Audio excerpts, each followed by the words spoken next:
Bonsoir à toutes et à tous, bienvenue sur Rêve d'amour. La pluie tombait doucement sur les vitres hautes du château de Valombre, si fine qu'elle ressemblait à un voile posé sur la nuit. Dans la grande cuisine encore tiède, les dernières braises respiraient sous la cendre. Une bougie tremblait près d'un bol de faïence, et le silence des couloirs semblait écouter les pas d'une femme que personne dans cette maison n'avait jamais vraiment regardée. Élise Vauclerc, veuve discrète et intendante, des cuisines venait de découvrir dans la poche d'un manteau oublié un petit ruban d'enfant brodé d'un blason presque effacé, le même ruban qu'elle avait autrefois cousu pour un nourrisson qu'on lui avait arraché sans explication 18 ans plus tôt.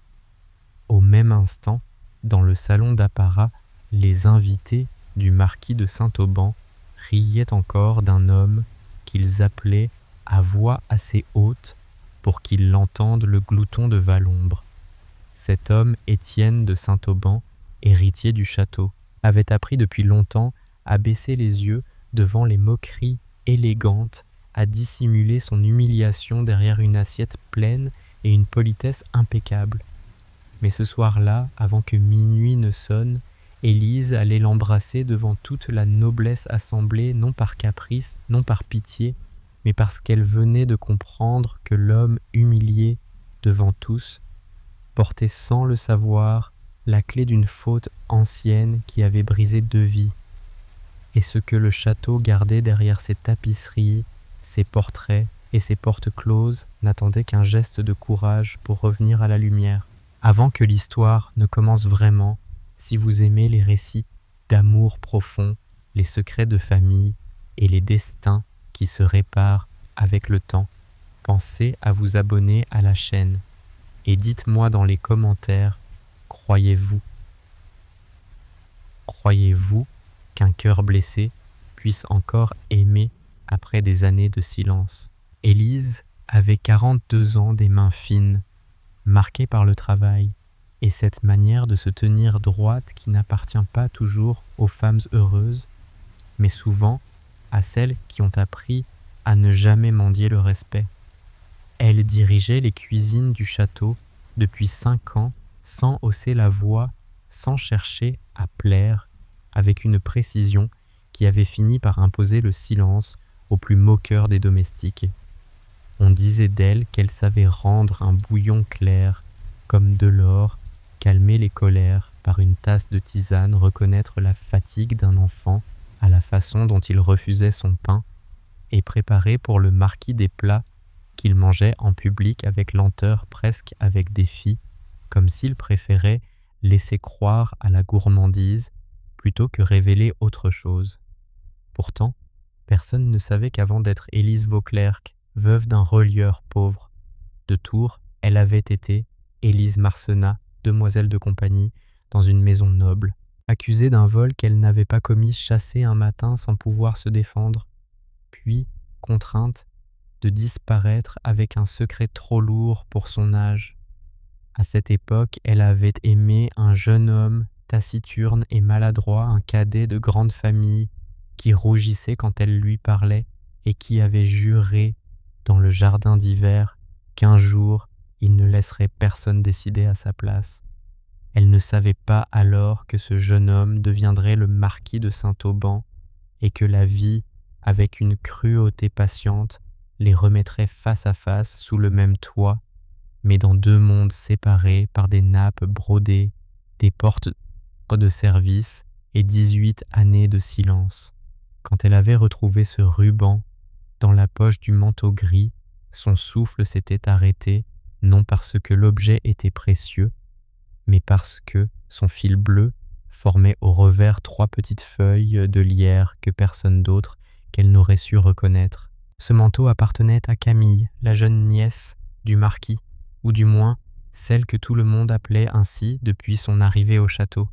Elle avait 18 ans, un visage pâle, des yeux trop sérieux pour son âge, et l'habitude étrange de garder toujours un ruban serré autour du poignet, même au dîner, même sous ses gants, comme si ce morceau d'étoffe l'empêchait de se dissoudre dans une famille qui ne l'aimait que lorsqu'elle se taisait. Camille devait être présentée ce soir-là aux invités de la comtesse douairière, tante du marquis, une femme aux cheveux argentés, aux perles lourdes, au sourire parfait et dont la voix douce pouvait faire plus de mal qu'une porte fermée. La comtesse Adélaïde de Bréval dirigeait Valombre comme on dirige une chapelle froide, avec élégance, avec piété apparente et avec une volonté de faire. C'était elle qui avait organisé la soirée et elle qui avait invité des familles de province, des notables, de jeunes officiers. 3 héritières en quête de mari et le notaire chargé de régulariser certains biens du domaine. C'était elle aussi qui avait exigé qu'Étienne, malgré sa fatigue et son peu de goût pour les mondanités, préside le dîner, car, disait-elle, un marquis ne doit pas se cacher derrière ses livres et ses chiens. Étienne avait obéi. Il obéissait souvent quand cela évitait une scène à Camille, à ses domestiques ou aux vieux paysans qui dépendaient de lui. Dans le grand salon, sous les lustres et les portraits de guerre, il se tenait près de la cheminée large d'épaules, corpulent, vêtu avec une sobriété coûteuse, tandis que des voix légères faisaient semblant de ne pas remarquer la rougeur qui montait à son cou chaque fois qu'un invité posait les yeux sur son assiette. On se moquait de lui depuis l'enfance d'abord avec la cruauté directe des garçons, puis avec la cruauté polie des adultes. À 15 ans, on l'avait appelé le petit moineau gras, puis le tonneau de Saint-Auban. Puis plus tard, lorsque son titre l'avait rendu trop important pour qu'on l'insulte, franchement, on avait trouvé des mots plus fins, bon vivant, solide, plantureux, homme de table, seigneur d'appétit. Mais ce soir-là, le baron de Valcreuse, cousin, éloigné et soupirant, intéressé de Camille, avait choisi un mot plus simple, glouton. Il l'avait murmuré derrière son verre, puis répété en riant, et ce rire avait couru le long de la table comme une tache de vin. Étienne avait continué de couper son morceau de pain avec lenteur. Il avait appris que répondre donne aux méchants le plaisir d'avoir touché juste. Élise, debout près de la porte de service pour surveiller l'entrée du dessert, avait vu sa main se figer seulement une seconde avant de reprendre le geste. Ce détail lui avait serré le cœur, plus que l'insulte elle-même, car ce n'était pas la première fois qu'elle voyait un homme puissant devenir soudain un enfant blessé sous le regard des autres. Et pourtant, le détail le plus important de cette soirée n'était pas dans la moquerie, ni même dans la honte, la honte silencieuse du marquis, mais dans le ruban caché contre la peau de Camille, ce ruban qu'Élise avait brodé autrefois pour protéger un bébé dont on avait voulu effacer le nom. Dix, 8 ans plus tôt, Élise servait comme demoiselle de compagnie auprès de Marguerite de Saint-Auban, la jeune épouse fragile du frère aîné d'Étienne. Marguerite était belle comme une miniature ancienne, mais sa beauté avait cette transparence inquiétante des femmes que le chagrin consume sans bruit.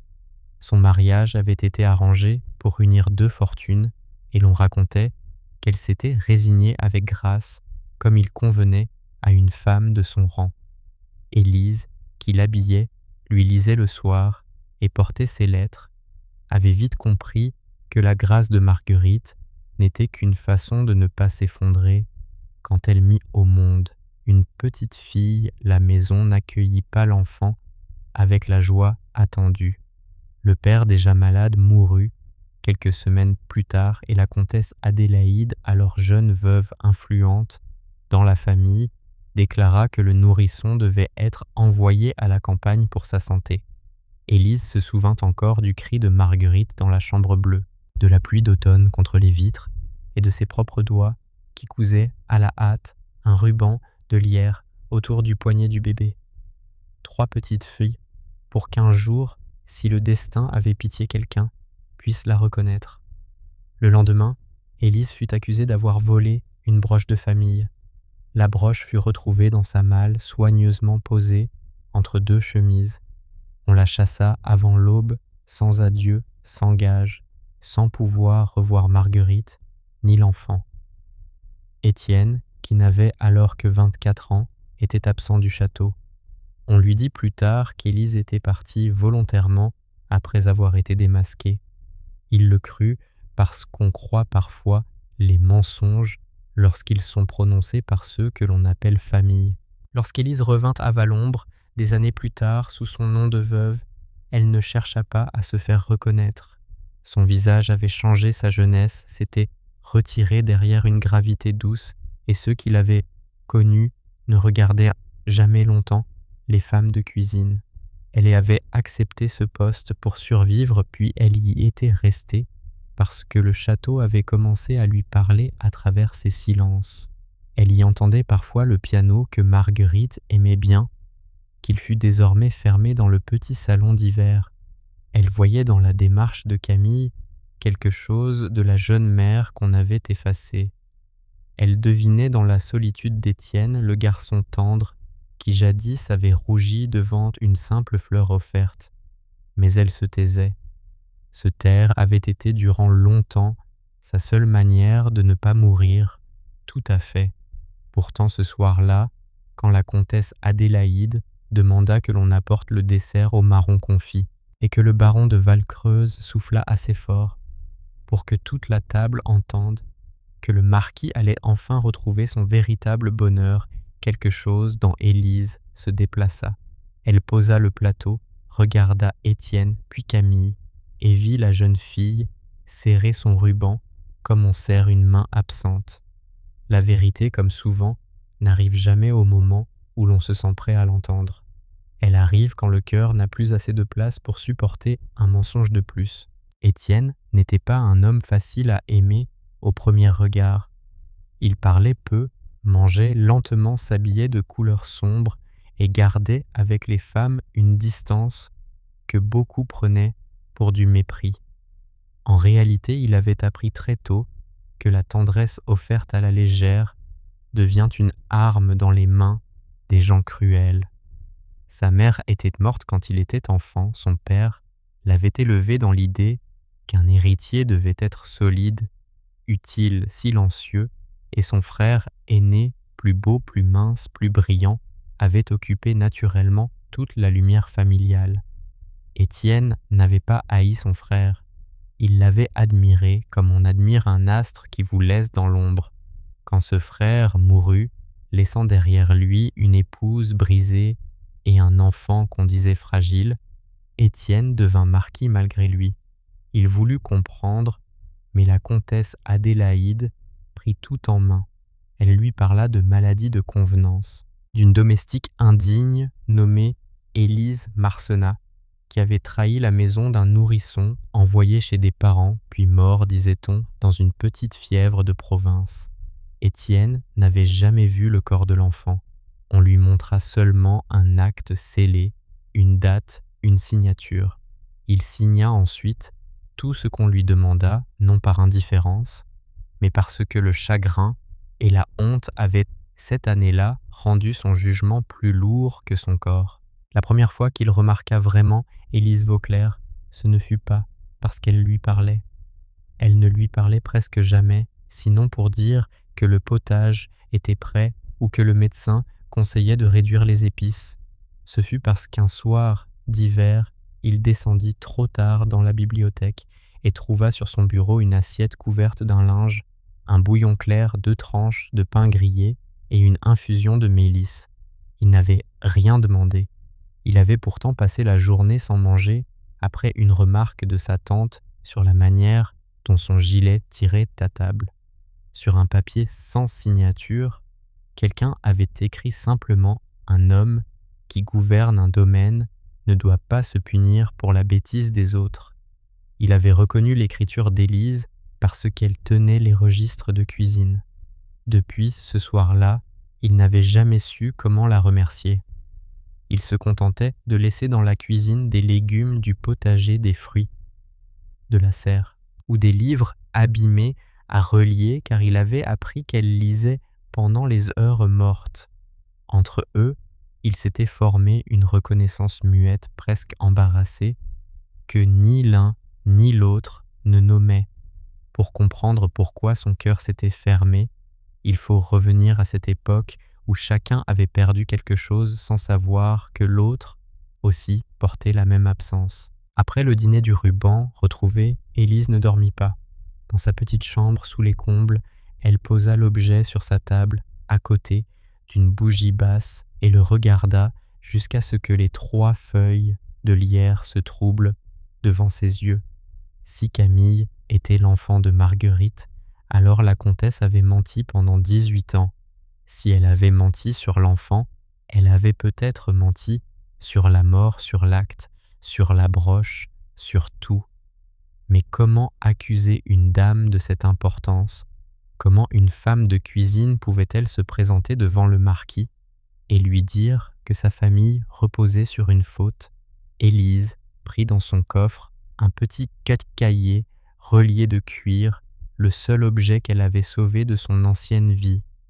Ce n'était pas une lettre ni un testament, mais un livre de recettes que Marguerite lui avait donné, avec, sur la première page, une dédicace tremblante à Élise qui sait que nourrir n'est pas seulement remplir une table, mais garder les êtres en vie. Entre 2 pages tachées de farine, Élise avait caché 18 ans plus tôt un fil de soie bleue identique à celui du ruban. Elle le posa près de l'étoffe et le monde ancien se referma autour d'elle. Une clé rouillée glissa alors du dos du cahier où elle l'avait oublié depuis tant d'années. La clé de la chambre bleue, la chambre de Marguerite, que l'on disait murée depuis sa mort. Le lendemain matin, le château se réveilla dans un calme trompeur. Les invités dormaient, encore les domestiques parlaient bas, et la pluie avait cessé, laissant sur les feuilles du jardin une lumière lavée. Élise trouva Camille dans l'office, les yeux rougis, une tasse de lait froid entre les mains. La jeune fille s'excusa aussitôt comme si le simple fait d'avoir faim dans une maison riche était une faute. Élise lui prépara du pain chaud, un peu de miel, puis s'assit face à elle sans poser de questions. Il y a des silences qui ouvrent plus de portes que les interrogatoires. Camille, après quelques minutes, murmura qu'elle devait bientôt épouser le baron de Valcreuse, que la comtesse jugeait cette alliance raisonnable et que le marquis n'avait pas encore donné son consentement, mais finirait par céder. Elle ajouta d'une voix plus basse qu'elle ne se souvenait pas vraiment de sa mère, seulement d'une odeur de violette, d'un chant au piano, et d'une femme jeune qui pleurait en attachant un ruban autour de son poignet. Élise posa sa main sur la table très doucement pour ne pas trahir le tremblement qui lui traversait les doigts. Elle aurait voulu dire « je sais ». Elle aurait voulu prendre l'enfant contre elle, même si Camille n'était plus une enfant. Mais la prudence, cette vieille compagne des femmes blessées, l'obligea à attendre. Ce qu'elle ignorait encore, c'est que quelqu'un derrière la porte entr'ouverte venait d'entendre assez pour comprendre que le passé remuait sous les pierres de Valombre. La comtesse Adélaïde avait l'art d'entrer dans une pièce sans hausser le bruit de sa robe. Elle apparut dans l'office avec un sourire si calme qu'Élise comprit aussitôt qu'un danger venait de prendre forme. Elle demanda à Camille de rejoindre sa chambre pour l'essayage de sa robe, puis demeura seule avec l'intendante. Pendant un long instant, les 2 femmes se regardèrent au milieu des casseroles de cuivre et des sacs de farine, dans ce lieu où le pouvoir de la noblesse semblait déplacé presque fragile. La comtesse posa ses gants sur la table, effleura du bout des doigts la tasse de Camille et dit qu'il était malsain pour les jeunes filles d'écouter les confidences des domestiques. Sa voix était douce, elle aurait pu lire une prière. Élise répondit qu'elle n'avait fait que donner du pain à une enfant qui avait faim. Alors Adélaïde sourit davantage. Elle prononça le nom d'Élise Marcenat pour la première fois depuis 18 ans. Pas fort, pas avec colère, avec une précision tendre et terrible. Le passé, Madame Vauclair, dit-elle, n'a de valeur que lorsqu'il reste à sa place. Élise sentit le sol se refroidir sous ses pieds, mais elle ne baissa pas les yeux. Elle comprit alors que sa présence au château n'avait jamais trompé la comtesse. On l'avait laissée revenir non par ignorance, mais parce qu'on la croyait trop usée, trop pauvre, trop seule pour oser parler. Ce même matin, Étienne reçut dans son bureau le baron de Valcreuse. Le jeune homme était mince blond parfumé, avec cette élégance qui plaît de loin et lasse de près. Il parla de Camille comme d'une terre qu'il convenait d'administrer de sa dot, comme d'une garantie, et du domaine comme d'une responsabilité qu'il saurait alléger si le marquis lui accordait sa confiance. Étienne l'écouta sans l'interrompre, les mains posées sur le cuir de son fauteuil. Il n'aimait pas Valcreuse, il ne l'avait jamais aimée, mais la comtesse répétait que Camille avait besoin d'un mari bien né, d'un homme du monde, et que le marquis, avec sa sensibilité excessive, finirait par gâcher l'avenir de la jeune fille. Quand Valcreuse, croyant flatter son hôte, ajouta qu'une fois mariée, Camille cesserait de traîner dans les offices et d'écouter les histoires des femmes, de cuisine, Étienne leva enfin les yeux. Il demanda quelle femme de cuisine. Valcreuse eut un sourire bref, presque imperceptible, et répondit qu'il parlait naturellement de Madame Vauclerc, cette personne trop présente, trop attentive, dont l'influence ne convenait pas à une demoiselle de maison noble. Ce fut une petite phrase, rien de plus, mais elle resta dans l'esprit du marquis comme un éclat de verre, car les gens prudents ne craignent pas les servantes par orgueil, ils les craignent lorsqu'elles savent quelque chose. Dans l'après-midi, Étienne descendit jusqu'aux cuisines sous prétexte de vérifier les comptes du dîner. Il trouva Élise seule, debout devant une bassine d'eau claire lavant des herbes, avec une lenteur absente. Pendant quelques secondes, il ne dit rien. Il regarda ses mains, son visage calme, la mèche grise qui échappait à son bonnet et fut frappé par une impression ancienne, presque douloureuse. Il avait connu ses yeux, pas seulement ces yeux-là, mais la manière dont il regardait le monde avec fatigue et fidélité. Il prononça son nom, Madame Vauclerc, puis hésita comme un homme qui se tient devant une porte dont il redoute l'ouverture. Elle se tourna vers lui. Le respect qu'elle lui accorda était parfait, mais rien dans son regard ne ressemblait à la soumission. Il demanda si Camille lui avait confié quelque inquiétude. Elle répondit qu'une jeune fille, forcée de sourire à un homme qu'elle n'aime pas, a souvent faim au mauvais moment. Étienne, malgré lui, eut un rire bref, puis s'en voulut de rire, tant l'inquiétude était réelle. Il voulut la questionner davantage, mais la comtesse entra à cet instant dans la cuisine précédée de son parfum d'iris et de froideur. Elle demanda au marquis, avec une tendresse bien apprise, s'il était convenable qu'il perde son temps dans les souterrains de sa propre maison. Ce qu'Étienne découvrit ce jour-là ne fut pas encore la vérité, mais une chose presque aussi précieuse. Il vit la peur passer dans les yeux de sa tante, et cette peur ne ressemblait pas à celle d'une femme offensée. Elle ressemblait à celle d'une gardienne surprise près d'un coffre ouvert. La soirée suivante fut organisée dans le grand salon de musique, celui que l'on n'ouvrait plus que pour impressionner les invités. Les volets avaient été tirés, les bougies allumées par dizaines, et le vieux piano noir, soigneusement accordé pour l'occasion, brillait sous une lampe de cristal. Camille devait jouer devant l'assemblée, puis la comtesse annoncerait presque officiellement son projet d'alliance avec Valcreuse. Élise, chargée de superviser les rafraîchissements, se tenait près du buffet un peu en retrait, le ruban brodé caché dans la poche de son tablier. Elle avait décidé de ne pas parler encore. Il lui fallait une preuve plus forte qu'un souvenir, une preuve capable de résister au sourire d'Adélaïde. Pourtant, lorsque Camille posa les doigts sur les touches, une mélodie s'éleva fragile, hésitante, puis plus claire. Élise sentit son cœur s'arrêter. C'était la berceuse de Marguerite, celle qu'elle chantait à sa fille dans la chambre bleue, une composition jamais publiée, jamais jouée en public, écrite à la main sur une partition que seule la mère avait possédée. Étienne se redressa lentement. La comtesse, elle pâlit. Camille s'interrompit, gênée par le silence soudain. Elle expliqua qu'elle connaissait cette mélodie depuis toujours sans savoir d'où elle lui venait, comme si elle avait dormi dans sa mémoire. Alors Élise comprit que le château lui donnait une seconde preuve non pas de papier mais de chair de mémoire et de musique. Après le morceau, les invités se dispersèrent autour des plateaux de fruits, de biscuits et de vin doux. C'est là que Val-Creuse choisit d'être cruel. Peut-être avait-il trop bu, peut-être voulait-il briller devant deux jeunes officiers, peut-être avait-il compris que le marquis hésitait à lui donner Camille. Il s'approcha du buffet, prit une tartelette et déclara en regardant Étienne que les cuisinières de Valombre devaient être des saintes pour soutenir à elles seules l'appétit du maître. Quelques rires nerveux répondirent.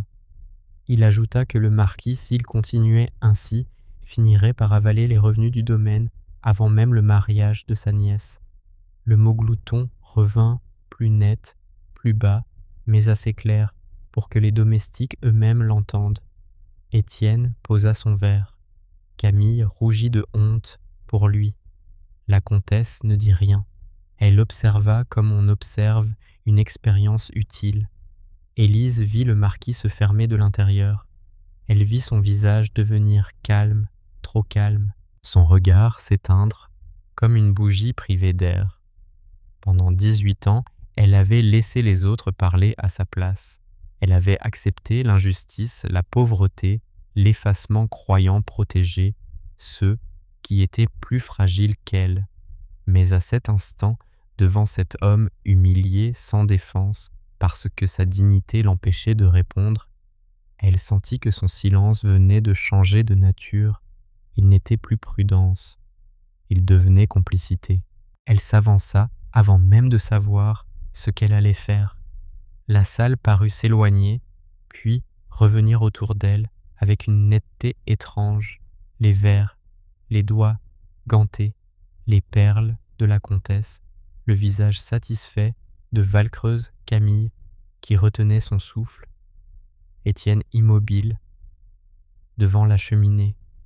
Élise traversa l'espace entre le buffet et le marquis sans baisser les yeux. Quelqu'un murmura son nom. Une femme rit doucement, croyant à une maladresse de service. Mais Élise s'arrêta devant Étienne, posa une main sur son bras, et ce simple geste fit tomber un silence si profond que l'on entendit la pluie recommencer contre les vitres. Le marquis la regarda avec stupeur. Elle vit dans ses yeux non pas la colère, mais une fatigue ancienne, la fatigue d'un homme qui avait été réduit à son corps toute sa vie. Alors elle se hissa légèrement comme autrefois, lorsqu'elle devait atteindre une étagère trop haute dans la bibliothèque de Marguerite, et l'embrassa. Ce fut un baiser bref digne, sans abandon théâtral, mais il eut la force d'une cloche dans une chapelle fermée. Elle ne l'embrassa pas pour provoquer le monde. Elle l'embrassa pour dire, devant tous, ce que personne n'avait osé dire. Cet homme avait un cœur, une histoire, une dignité, et nul n'avait le droit de le réduire à la cruauté d'un mot. Quand elle recula, ses joues étaient pâles, mais sa voix ne trembla pas. « Monsieur le baron, dit-elle, il y a des appétits plus honteux que celui d'un homme qui mange à sa table.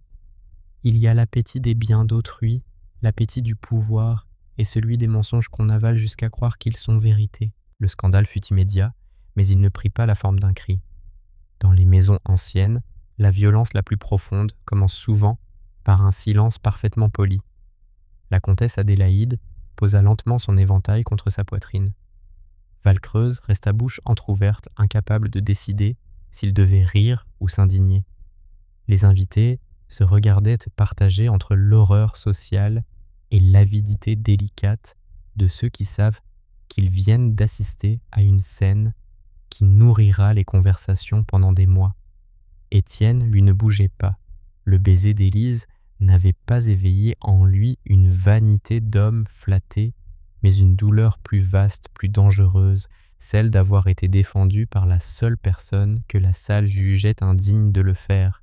Il aurait dû la congédier pour sauver les apparences. Il aurait dû appeler l'intendant demandait qu'on raccompagne cette femme rétablir la distance entre le marquis et l'office. Au lieu de cela, il prit la main d'Élise doucement, presque avec crainte, et demanda à tous de rester. Sa voix était basse, mais personne n'osa parler par-dessus. Il déclara que Madame Vauclerc avait raison. Sur un point, on avait assez ri à Valombre. Puis, il se tourna vers elle, non comme vers une domestique, mais comme vers une personne dont la parole devenait nécessaire. « Si vous savez quelque chose, dit-il ce soir, je vous demande de ne plus vous taire. Et c'est ici que le destin doucement commence à réparer ce que l'orgueil avait brisé. » Élise aurait pu reculer. Tout en elle voulait reculer. Une femme de sa condition ne se tenait pas au centre d'un salon noble après avoir embrassé le maître de maison. Une femme accusée jadis ne réclamait pas la parole devant celle qui l'avait fait disparaître. Pourtant, Camille venait de se lever près du piano et dans le regard de la jeune fille, il y avait une confiance si nue qu'Élise sut qu'elle ne pourrait plus jamais se pardonner une fuite. Elle sortit de sa poche le ruban brodé. La comtesse fit un mouvement si léger que beaucoup ne le virent pas, mais Étienne le vit.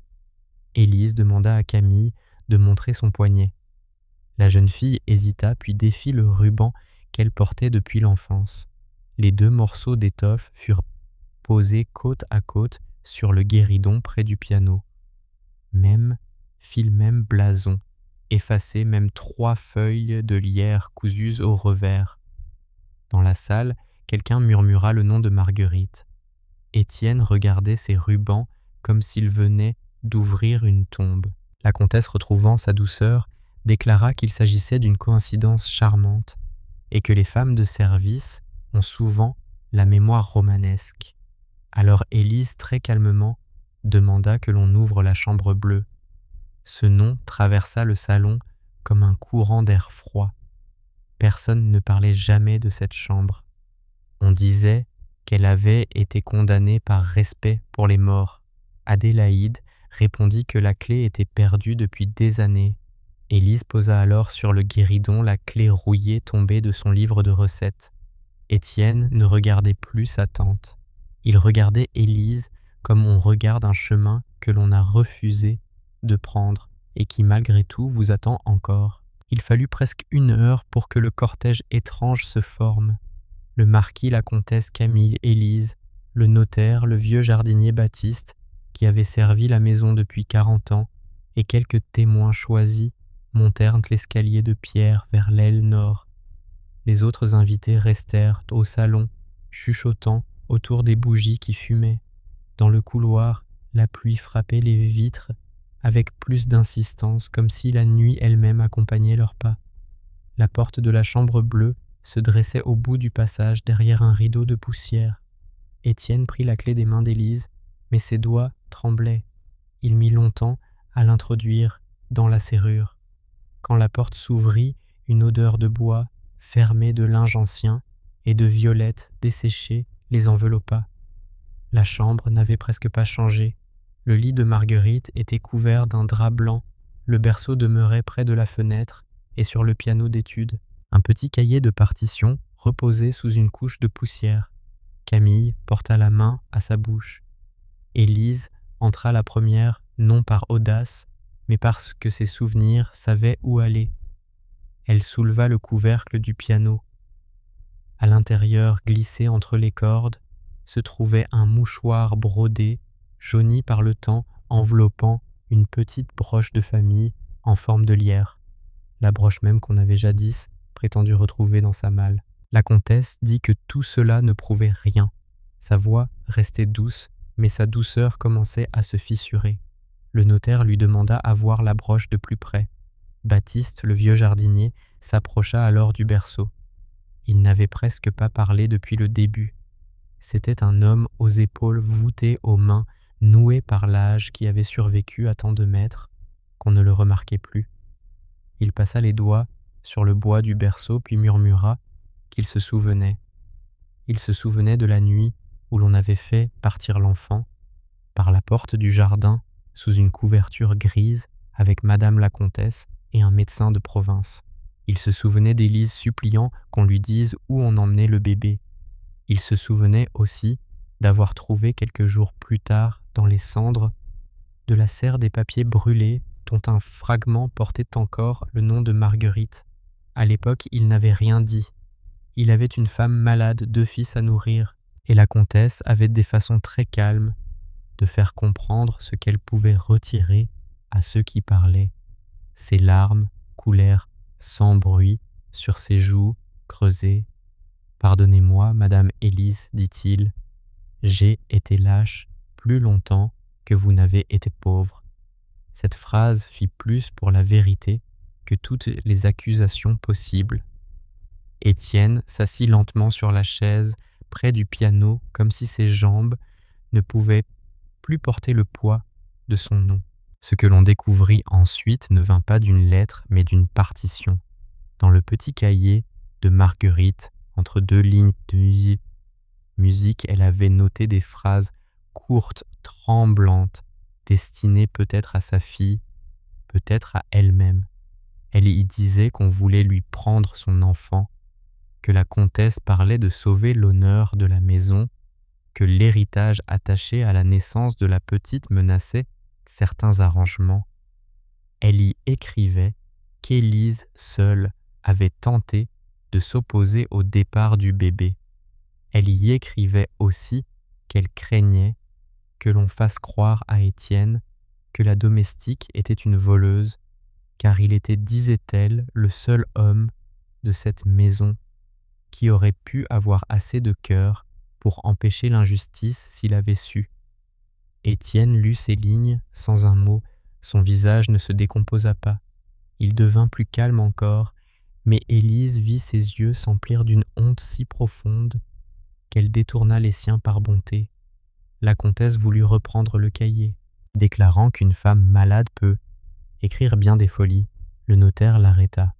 Il avait trouvé cousu dans la couverture un acte de naissance non enregistré portant le nom de Camille Marguerite de Saint-Auban, fille légitime du défunt frère d'Étienne et de Marguerite. La signature du médecin correspondait à celle du document de décès présenté autrefois, mais le corps du texte n'était pas de la même main. Un mensonge peut traverser les années avec majesté, mais il suffit parfois d'une différence d'encre pour le faire tomber à genoux. Adélaïde comprit alors que le salon ne lui obéirait plus. Elle se redressa drapée dans sa dignité, comme dans un manteau de deuil. Elle ne nia pas tout. Les gens vraiment dangereux savent que le déni total paraît vulgaire lorsque les preuves s'accumulent. Elle parla de nécessité de protection, du nom de Marguerite trop faible d'un enfant, dont l'existence compliquait des successions d'un domaine menacé par des créanciers anciens. Elle dit qu'elle avait sauvé Valombre. Elle avait placé l'enfant dans une famille sûre, puis l'avait reprise plus tard sous une identité plus commode lorsqu'il était devenu utile de lui rendre une place. Elle avait seulement retardé la vérité, affirma-t-elle, le temps que la maison survive. Quant à Élise, elle avait fallu l'écarter, car une jeune femme sentimentale aurait tout gâché par excès de cœur. Le mot « cœur » dans sa bouche parut soudain obscène. Étienne se leva. Il ne cria pas. Il ne l'insulta pas. Il demanda simplement si la broche avait été placée dans la malle d'Élise sur son ordre. La comtesse le regarda longtemps, puis répondit que les maisons nobles ne se gouvernent pas avec des scrupules de cuisine. Ce fut son aveu. Pas devant la justice du roi peut-être, mais devant ceux qui avaient encore une âme. Camille se mit à trembler. Élise voulut la rejoindre, mais Étienne fut le premier à avancer. Il posa sa main sur l'épaule de la jeune fille et dit d'une voix qu'elle n'avait jamais entendue chez lui, « Vous êtes chez vous, Camille, et plus personne ici ne vous utilisera comme une monnaie d'échange. » Il aurait été simple à cet instant de transformer Étienne en héros triomphant. Mais la vérité ne répare jamais aussi vite qu'elle révèle. Lorsqu'ils redescendirent au salon, les invités se levèrent dans un désordre contenu. La comtesse marchait droite, mais son visage avait perdu sa couleur de perle. Le notaire portait le cahier de Marguerite. la broche et l'acte de naissance. Camille suivait Étienne et Élise venait derrière, comme si son propre courage l'avait soudain rendue étrangère à son corps.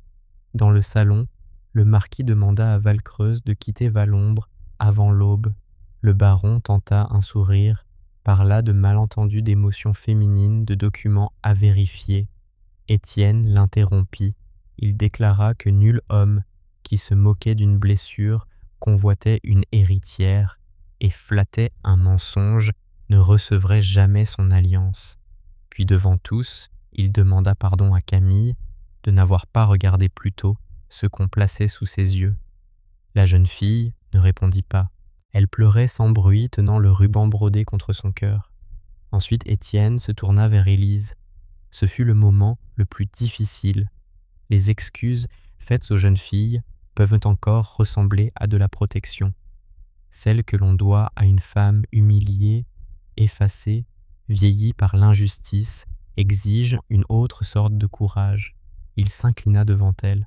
Pas un signe poli, une véritable inclination devant ses invités, devant ses domestiques, devant sa tante défaite. Madame Vauclair, dit-il, ou plutôt mademoiselle Marcenat, si vous permettez que je vous rende votre nom, cette maison vous a volé votre honneur. J'y ai cru par faiblesse, par orgueil peut-être, et parce qu'il était plus facile de ne pas savoir. Je ne vous demande pas de me pardonner ce soir, je vous demande seulement de me laisser dire devant tous que vous avez été innocente. Élise sentit les yeux du salon se poser sur elle, mais pour la première fois, ses regards ne la réduisaient pas. Ils attendaient. Elle comprit alors que la vérité même, lorsqu'elle arrive tard, rend à une femme quelque chose que les années ne peuvent entièrement détruire, la possibilité de choisir ses mots. Elle aurait pu pleurer, accuser, raconter la faim, les portes fermées, les hivers dans une chambre louée, les femmes qui détournent le visage quand une réputation est tachée.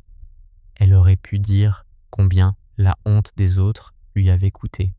À la place, elle regarda Étienne et répondit avec calme que l'innocence rendue n'efface pas les nuits où personne ne vous croit. Elle dit qu'elle acceptait la vérité, mais pas encore le repos. Elle dit aussi que Camille avait besoin qu'on pense d'abord à elle, non aux regrets des adultes. Cette dignité sans colère fit baisser plus de regards que n'importe quel cri. Étienne acquiesça. Il avait le visage d'un homme qui vient de comprendre que la douleur qu'il a causée ne lui appartient pas et qu'il n'a pas le droit d'en réclamer trop vite l'apaisement. La comtesse fut conduite dans ses appartements sous la garde discrète du notaire et du vieux Baptiste. Elle ne protesta plus. Peut-être savait-elle qu'elle avait perdu non seulement son pouvoir, mais le récit dans lequel elle s'était donné le beau rôle. Après cette nuit, Valombre ne dormit pas vraiment. Les invités partirent par petits groupes au matin, emportant dans leur voiture une version plus ou moins fidèle de ce qu'ils avaient vu. Le baron de Val-Creuse quitta le château avant le lever du soleil sans saluer personne. La comtesse Adélaïde fut envoyée quelques jours plus tard dans une propriété lointaine avec une rente suffisante pour vivre, mais sans autorité sur Camille, sur le domaine ou sur les archives. Étienne aurait pu la livrer à un procès public. Il choisit une autre punition plus silencieuse et peut-être plus dure pour une femme qui avait vécu par le contrôle, l'effacement. Son nom demeurerait dans les registres, mais sa voix ne gouvernerait plus aucune destinée. Quant à Camille, elle passa des heures dans la chambre bleue à lire les partitions de sa mère, à toucher le berceau, à poser à Élise des questions qui arrivaient parfois dans le désordre. Était-elle aimée? Sa mère avait-elle chanté pour elle? Pourquoi l'avait-on laissée revenir au château sans lui dire qui elle était? Élise répondait quand elle savait. Quand elle ne savait pas, elle disait simplement « Je ne veux pas inventer pour combler ce que l'on vous a volé ». Cette honnêteté devint entre elles un fil plus solide que le sang. Camille ne demanda pas à être consolée tout de suite. Elle demanda qu'on lui apprenne la berceuse. Étienne lui changea non par de grands discours, mais par des actes presque austères.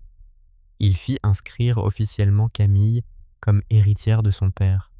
Il rouvrit la chambre de Marguerite et transforma le petit salon d'hiver en salle de musique où la jeune fille pourrait jouer chaque matin. Il fit venir un avocat de Paris pour revoir tous les actes signés sous l'influence de la comtesse.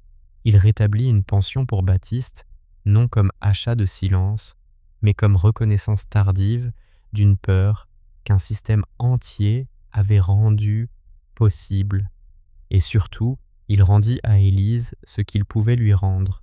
Son nom fut lavé dans un document, signé, scellé, envoyé aux familles qui l'avaient autrefois refusé.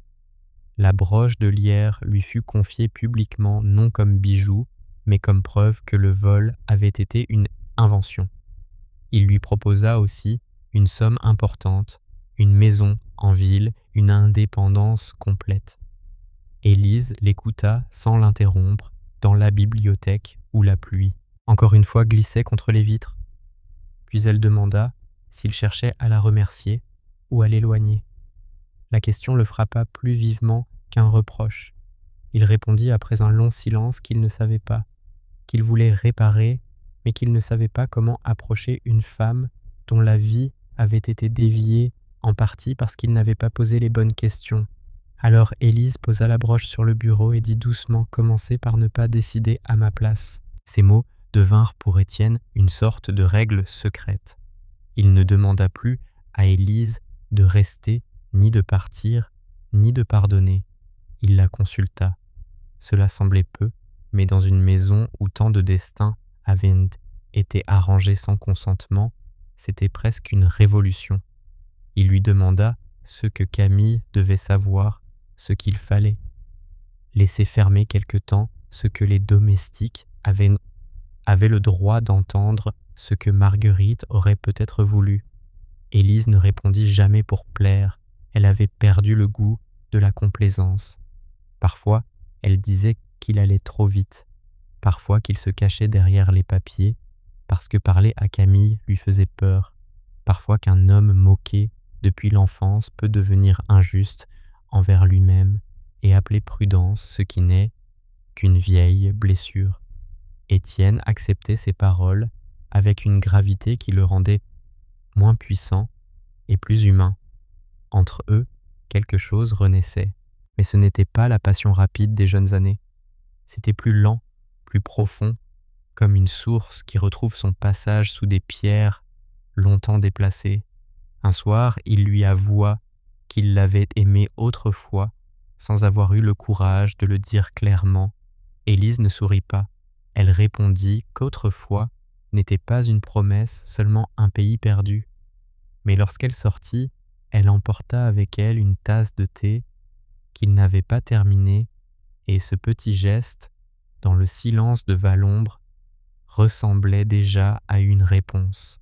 Les semaines passèrent. L'été posa sur le château une lumière plus douce, les roses grimpèrent le long des murs, et Camille recommença à rire d'abord rarement, puis avec une surprise qui la faisait rougir elle-même. Elle refusa d'épouser qui que ce soit avant d'avoir appris à se connaître. Étienne soutint ce choix devant 2 familles offensées et 3 voisins trop curieux. On le trouva changé. Certains dirent que le marquis s'était ramolli sous l'influence d'une cuisinière. D'autres, plus attentifs, remarquèrent qu'il se tenait plus droit, non parce qu'il cherchait à paraître mince ou imposant, mais parce qu'il avait cessé de s'excuser d'exister. Les moqueries ne disparurent pas du monde. Elles disparaissent rarement, mais elles avaient perdu leur pouvoir dans cette maison. Un jour, au déjeuner, un parent maladroit fit une remarque sur le bon appétit du marquis.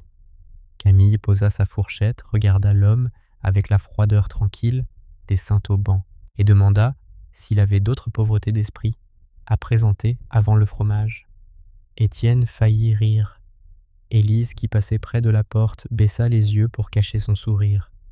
Ce que le marquis découvrit ce jour-là changea pour toujours le regard qu'il portait sur sa propre honte. Elle n'était pas une vérité, seulement une habitude que les autres avaient entretenue, parce qu'il les avait laissés seuls définir son reflet. Pourtant, Élise ne resta pas au château par simple reconnaissance. Au début de l'automne, elle annonça qu'elle partirait quelques semaines à Tours revoir la tombe de son mari et fermer la petite chambre qu'elle y louait encore. Étienne reçut cette nouvelle sans protester. Cela lui coûta. Elle le vit dans sa main, posé sur le dossier du fauteuil, dans la manière dont son regard se détourna vers la fenêtre. Mais il ne lui demanda pas de renoncer. Il dit seulement qu'une voiture serait prête si elle l'acceptait et que Camille pourrait l'accompagner une partie du trajet si elle le souhaitait. Élise le remercia. Elle aurait voulu qu'il la retienne et elle se reprocha aussitôt ce désir. Une femme qui vient de retrouver sa liberté doit parfois apprendre que vouloir être retenue ne signifie pas vouloir être possédée. La veille de son départ, Étienne lui remit un petit paquet enveloppé dans du papier gris. Elle y trouva le livre de recettes de Marguerite restauré par un relieur de Paris, avec les pages consolidées, la dédicace protégée et la clé de la chambre bleue fixée à l'intérieur de la couverture. Il n'avait ajouté aucun mot sentimental, seulement une ligne sur une carte pour que ce qui vous a protégé ne soit plus obligé de se cacher. Élise pleura cette nuit-là, non de chagrin, mais parce qu'il y a des délicatesses qui arrivent si tard qu'elles touchent à la fois la blessure et la guérison. À Tours, elle retrouva une vie plus petite des rues humides, l'odeur du papier, l'église où son mari avait été enterré et quelques personnes qui la saluèrent sans savoir qu'elle revenait avec un nom lavé. Elle passa plusieurs jours à ranger des livres, à donner des vêtements, à marcher au bord de la Loire. Elle pensa à Étienne chaque matin, puis s'obligea à penser à autre chose. Elle n'était plus la jeune Élise qui attendait qu'un homme vienne l'arracher à son sort. Elle avait survécu. Elle avait travaillé. Elle avait aimé un mari honnête, même si cet amour avait été paisible plutôt que brûlant. Elle avait perdu un enfant qui n'était pas le sien et retrouvé une jeune femme qui l'était un peu par la fidélité. Elle n'avait pas besoin d'un marquis pour exister.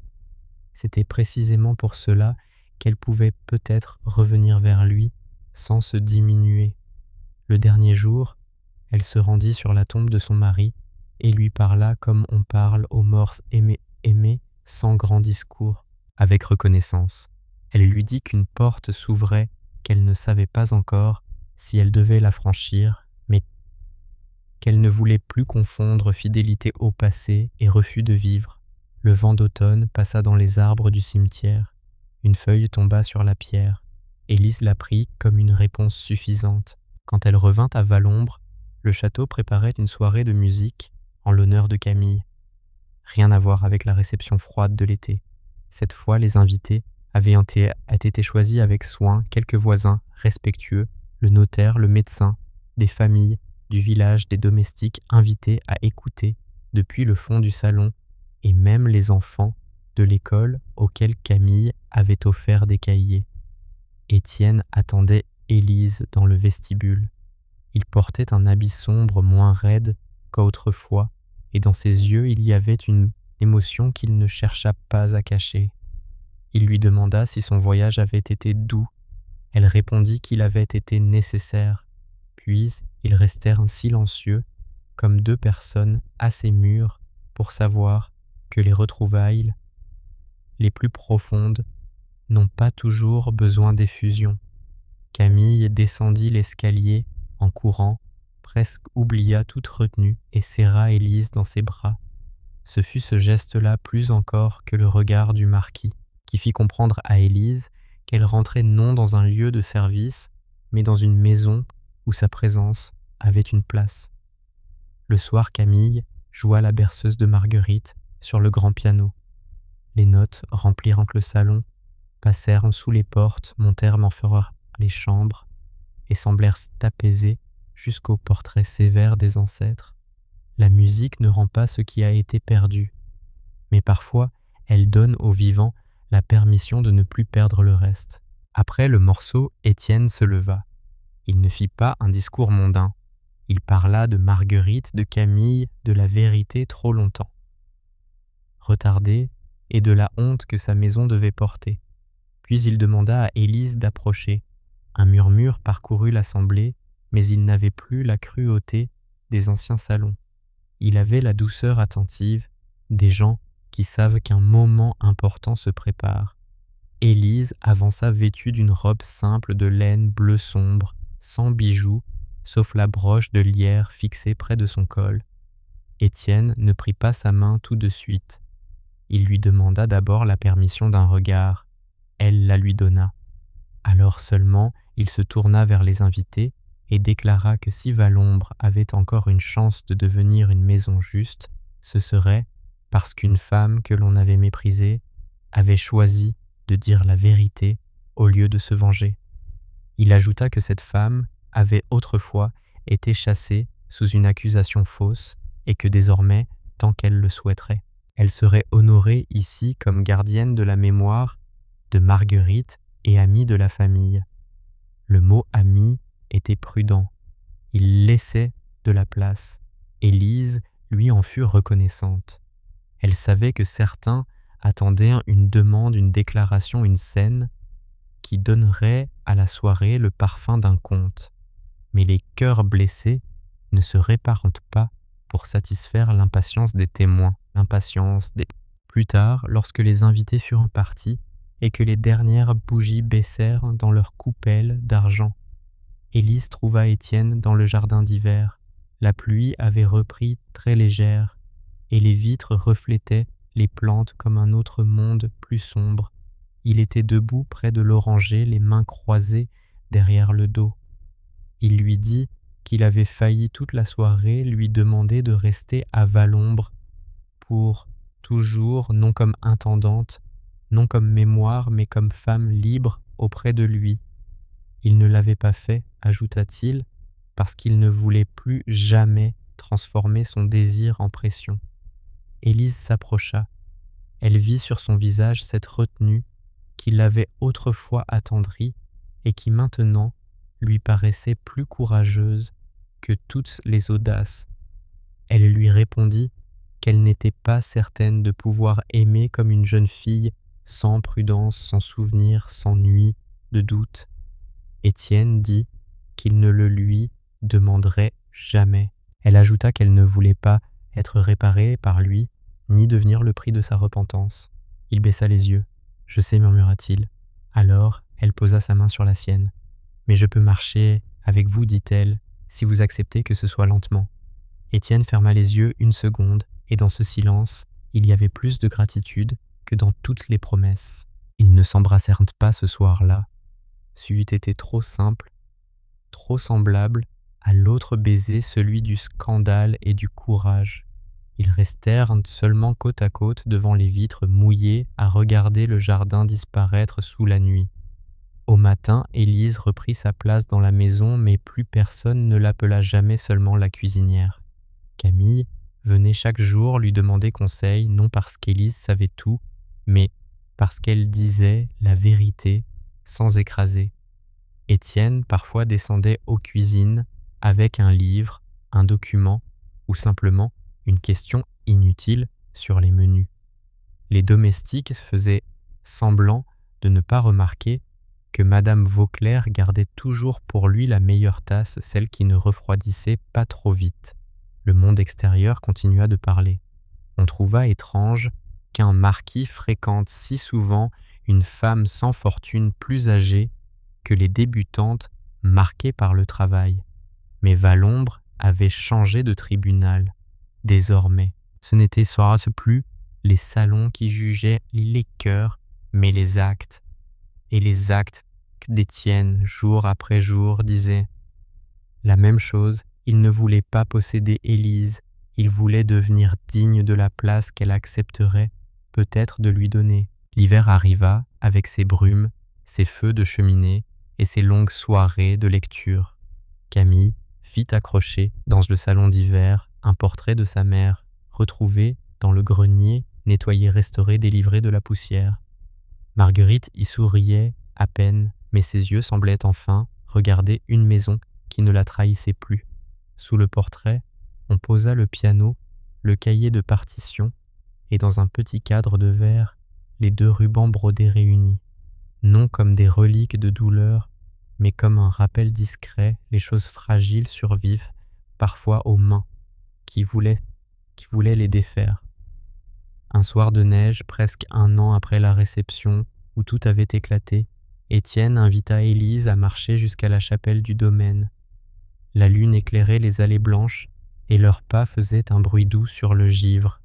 Dans la chapelle, il n'y avait personne, seulement 2 cierges près de l'autel et l'odeur froide de la pierre. Étienne lui dit qu'il avait longtemps cru que l'amour devait être reçu comme une grâce impossible, puis gardé avec peur.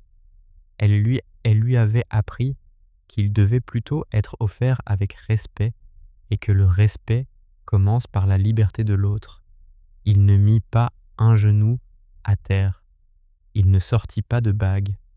Il lui demanda seulement si un jour, sans date, imposée, sans témoin, à satisfaire, elle accepterait de construire avec lui une vie où chacun aurait le droit de se souvenir et d'avancer. Élise regarda les cierges, puis cet homme que l'on avait appelé Glouton, parce qu'on n'avait pas su voir sa fin véritable, fin de tendresse, de justice, de paix. Elle répondit « Oui, mais pas encore demain ». Étienne sourit. C'était le plus beau « oui » qu'il pouvait recevoir. Au printemps, ils se marièrent dans la petite chapelle de Valombre, sans faste, sans foule curieuse, en présence de Camille de Baptiste, du notaire, de quelques domestiques et des gens du village qui avaient appris à aimer cette maison autrement. Élise portait une robe ivoire très simple avec la broche de lierre à son col. Étienne portait le même regard que le soir du jardin d'hiver, un regard où l'amour ne cherchait plus à convaincre, seulement à accueillir. Quand le prêtre leur demanda leur consentement, leurs voix furent calmes. Ils n'étaient plus au début de la vie. Ils ne se promettaient pas l'illusion d'un bonheur sans ombre.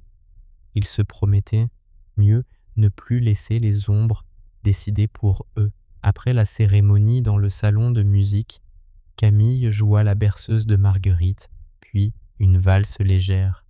Étienne tendit la main à Élise. Elle rit doucement, disant qu'elle n'avait pas dansé depuis des années. Il répondit qu'il n'avait jamais bien dansé lui-même, ce qui les rendait parfaitement assortis. Ils tournèrent lentement, sous les regards attendris. Personne ne se moqua. Ou s'il y eut dans un coin une pensée mauvaise, elle mourut, faute d'air. Car certaines maisons, une fois que la vérité y a ouvert les fenêtres, ne laissent plus entrer les vieilles cruautés aussi facilement. Des années plus tard, on racontait encore à Valombre l'histoire du soir où Madame Élise avait embrassé le marquis devant toute une assemblée. Les versions variaient. Les enfants du village imaginaient un baiser de conte. Les domestiques ajoutaient parfois des détails pour faire rire, et les visiteurs voulaient toujours savoir si le baron de Valcreuse était vraiment devenu rouge comme une braise. Élise, lorsqu'elle entendait ces récits, souriait sans corriger. Elle savait que le baiser n'avait pas été le plus important. Le plus important avait été ce qui avait suivi, la clé rouillée tournée dans la serrure, la partition sortie de la poussière, le nom de Camille rendu à la lumière, l'excuse publique d'un homme puissant et le droit, enfin, pour une femme humiliée, de ne pas pardonner trop vite. Étienne lui avait gardé une habitude. Chaque soir, avant le dîner, il descendait, parfois aux anciennes cuisines, même si Élise n'y travaillait plus, et regardait la grande table de bois où tout avait commencé autrement. Il disait que les maisons ont besoin d'un cœur, et que le cœur de Valombre avait longtemps battu sous terre, parmi les casseroles, les herbes et les mains courageuses. Élise lui répondait que les grands hommes ont parfois besoin qu'on leur serve une soupe chaude pour les empêcher de devenir tragiques. Alors il riait d'un rire plein libéré, qui remplissait la pièce comme une lumière. Camille grandit en femme libre. Elle ne se maria que lorsqu'elle le choisit plusieurs années plus tard, avec un homme qui aimait l'écouter jouer avant de parler de lui-même. Le jour de son mariage, elle porta autour du poignet le ruban de lierre non pour rappeler la douleur, mais pour honorer toutes les mains qui l'avaient protégée sans pouvoir la garder. Dans le salon d'hiver, le portrait de Marguerite semblait plus doux sous la lumière du matin. Baptiste, devenu très vieux, disait parfois qu'il avait vécu assez longtemps pour voir une maison demander pardon, ce qui est plus rare qu'un miracle. Quant à la comtesse Adélaïde, elle mourut loin de Valombre, entourée de meubles précieux et de silence qu'elle ne commandait plus. Élise pria pour elle non par faiblesse, mais parce qu'elle ne voulait laisser à cette femme aucun pouvoir sur la paix qu'elle avait conquise. Le pardon dans son cœur ne fut pas un oubli. Ce fut une porte qu'elle cessa de surveiller. Et lorsque les soirs de pluie revenaient sur Valombre, Étienne et Élise s'installaient près de la fenêtre du jardin d'hiver. Une bougie tremblait entre eux, une tasse de thé refroidissait parfois sur la petite dalle, et la pluie contre les vitres rappelait la nuit où tout aurait pu rester caché. Il lui arrivait encore de lui demander, avec cette pudeur qui ne le quitta jamais tout à fait, pourquoi elle l'avait embrassé devant tous. Elle répondait rarement la même chose. Parfois, elle disait « parce qu'il m'avait lassé », parfois parce que Camille regardait, parfois parce que la vérité avait besoin d'un bruit assez fort pour couvrir leur rire. Mais un soir très tard, alors que le feu baissait et que le château dormait autour d'eux, elle posa sa main sur la sienne et donna la réponse la plus simple. Parce que vous aviez faim d'être vu, Étienne. Pas de pain, pas de viande, pas de ces choses dont il se moquait. Faim d'être regardé sans cruauté. Il porta sa main à ses lèvres. Et vous demanda-t-il? Élise regarda la pluie, puis le reflet de leurs deux visages dans la vitre. Moi, dit-elle, j'avais faim qu'on me croie. Alors ils restèrent non là ensemble deux êtres que le monde avait jugés trop vite et qui avaient appris tardivement mais profondément que l'amour n'est pas toujours le premier feu du cœur. Parfois, il est la lampe qu'on rallume après une longue nuit quand quelqu'un revient doucement vers nous avec une clé, une vérité et assez de tendresse pour ne plus détourner les yeux. Si cette histoire a touché votre cœur, dites-moi dans les commentaires quel moment vous a le plus ému. Et si vous aimez les récits d'amour profond, les secrets de famille et les fins qui réparent le cœur, abonnez-vous à Rêve d'amour pour ne pas manquer la prochaine histoire. Merci d'avoir écouté cette histoire sur Rêve d'amour. Prenez soin de votre cœur et à très bientôt